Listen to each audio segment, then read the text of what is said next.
All right. Number 4 is seek to learn skills that improve your knowledge.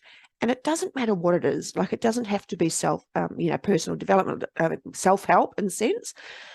Really, it's any skill. So if you've got a career, and you want to get the next step up, is to find out where the gap is. So write a big long list of the skills that you actually do have, and then what skills you need to get that new level of position, and see where the gap is, and then take action on that piece there, what the gap is.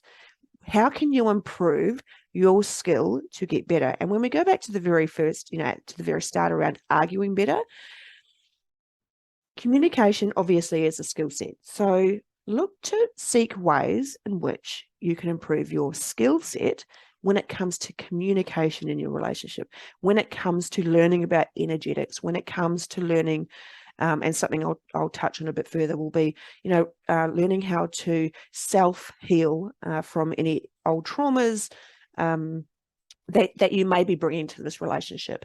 So very simply, seek to learn skills that improve your knowledge. All right, the next one is learn more about each other. And this means you're going to have to talk a lot. Talking is a great thing. Quite often we just talk about, trivial stuff like what's for breakfast, what's for dinner, what do you want to do tomorrow, where should we go on holiday? And, all that very surface level chit chat or discussions, they're important. But what I'm talking about is learn more about each other in terms of your beliefs. Where am I in a fixed mindset versus a growth mindset? Find out what my beliefs are. Like, what are my beliefs? Hey, and what are yours, by the way? And even things like archetypes, what your personality profiles are, what your human design might be. What's some other things that Dave and I have been learning about? What your attachment styles are, what was the other one I was just thinking about? I've totally missed it. Oh, what your money archetype is as well. So there's so many different, quizzes and things you can do online, which can be a bit of fun to learn more about each other. But mostly it comes from talking a lot and actually going deeper. And I'm going to jump straight to that one. Currency is around deepening the conversation. It's around deepening your understanding of each other. And of course, it comes from asking great questions. So here's a couple of questions that Dave and I have actually done this exercise where each of us gets a piece of paper. I write down my answers to the questions. He writes down his answers. And then we actually talk about the questions together, one by one. And we might just, we kind of take turns in it. So here's a couple of questions that you might want to, play with. And I say play because everything that we do as a couple should be fun and light and expansive versus heavy, hard, and, really tough to deal with. So asking great questions and deepening your conversation can look like asking questions such as this. The greatest gift I have received from being in a relationship with my partner or my loved one is, and give yourselves a couple of minutes to work through this. You might even need 5 minutes. And you know what? There are no right or wrong answers. And I think this is very important too, is your answer is your answer. Their answer is their answer. So if you have a novel and they have one word, it doesn't matter. The fact is that you're starting to connect with each other, starting to try to understand each other better. And then you're actually learning about you too, which is pretty cool. Another question you might like to ask, the greatest challenge we face in our relationship is. I think this is a fascinating question to ask because quite often I think we keep our challenges to ourselves. And so therefore, when we start to explore this area with each other, it's like, that's what you think. This is what I think. Like, what are we like? That's so fascinating. Now what, like we've got this information. Now what do we do with it? Like, it's pretty cool.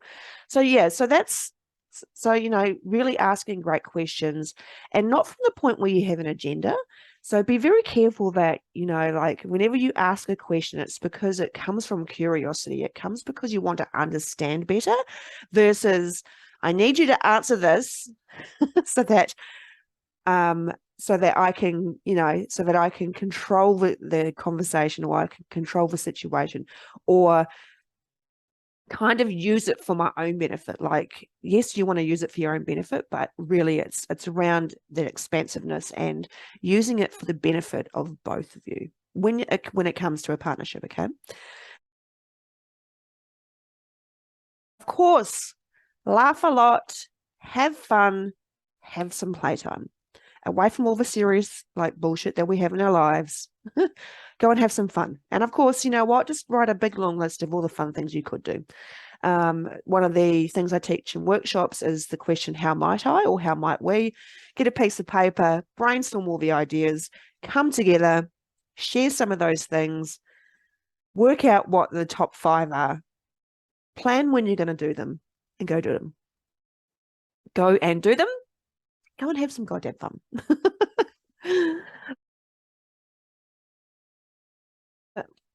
Oh, this is like probably one of the best ones I've uncovered is money beliefs. Like, so many relationships break down because of communication, and I think the 3 are communication, infidelity, and money.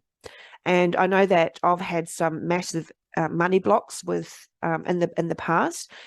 Lots of money drama when it comes to my beliefs around money as a child, the things that I've kind of held on to, and also learning how to have a relationship with money. Like, it's just as important as having a relationship with our spouse or our partner. And again, like that energetics of relationship, the energy that you put into learning about money, you'll receive back from that. You'll receive so many insights and so many gold nuggets, and you might even receive some money back on top of that. So working on your own money beliefs first is super important. And then working on those money beliefs as a couple, I think, is some of the most beautiful work you can do together, and really understanding, what, where our strengths lay when it comes to what roles do we play when it comes to money, and then also where are our limitations, both individually and as a couple. And I know some of the most incredible stuff that we do now is that we run a spreadsheet together, we do our budget together. We still have our one account that all the money goes into, so we don't have shared accounts. And there's no right or wrong answer with that. This is the way that we choose to do it as a partnership, is have all the money in there, and then we just spend. And of course, then we've got to talk about what we're spending and that type of thing. But it's really, and then I think, where do I want to go with that one? So yeah, so we have a budget. We also we run like a little spreadsheet, and down the bottom there's a tab where we actually have what our net worth is. So we look at our assets and our liabilities, and maybe once a month we jump in that, and we're continually updating that, because while sometimes you can have your money here, and I think this comes into play when you potentially are feeling like you have a lack of money, so you kind of drop out of that abundant state, is to look at your net worth and to see some of the investments that you might have, to actually know, are they increasing? And of course, if your assets are increasing and your liabilities are decreasing, then of course your net worth is actually increasing as well. So we find that a little bit of fun to play with, and it certainly has been a lot of work, and it will be a constant in our lives, where we continually have to keep working on our money beliefs, because the more that you create, the potential that there is more room for also lack and bad habits to sneak back in. So that's what we're doing as a couple, and again, it's super valuable. It is, excuse the pun, it is very valuable. So money beliefs, my friends, money work.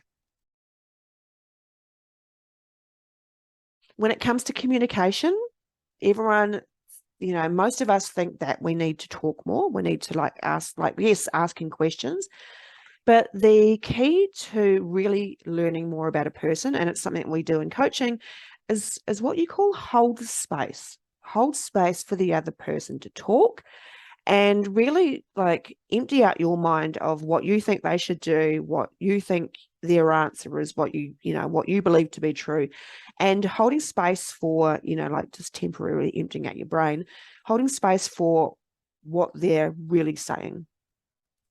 Because quite often when we've got an agenda, what we're doing is that when we're trying to respond back to them without fully listening, is we're more than likely judging and giving a response that feels right for us, not necessarily what's right for them. So I coach on this a lot around how we can hold space for each other. And you know what? And just to know that there is nothing to solve. Like, they have their answers. I know that as soon as I want to interrupt in a conversation, I think I know the answer and I want to give it.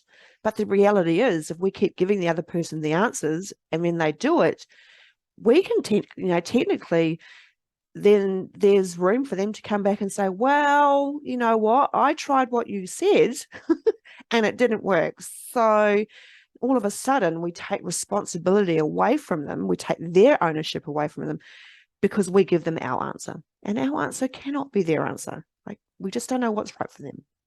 So yes, when it comes to currency, is really building that skill around how you can listen better. Like we talked at the beginning about arguing better. How can I listen better? And just to know there is no problem to solve. Okay. Next one is currency is develop your emotional agility. And this really comes down to developing our understanding around how emotions have an effect on, or impact our lives and how they actually impact other people. So it's really learning how to have that capability of know when we're reacting emotionally to something versus being able to recognize when we choose to respond and how we choose to respond, the manner in which we respond to. So emotional agility is, emotional intelligence is a bit of a buzzword at the moment, but it really is the key to understanding yourself more, understanding others better, and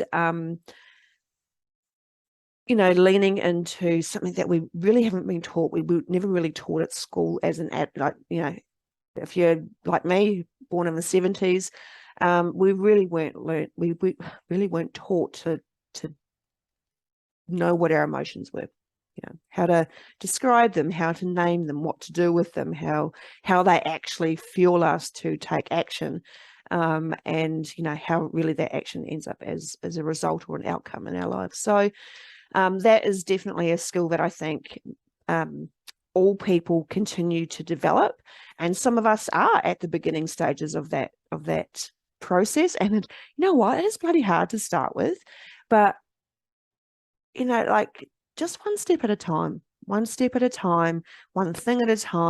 There's no rush to the end of the emotional agility course. Like, there is no end in sight. It's literally just something we learn every day, and we just get better at every day. It's a learned skill. It becomes a habit. And of course, that good habits always will give us good results.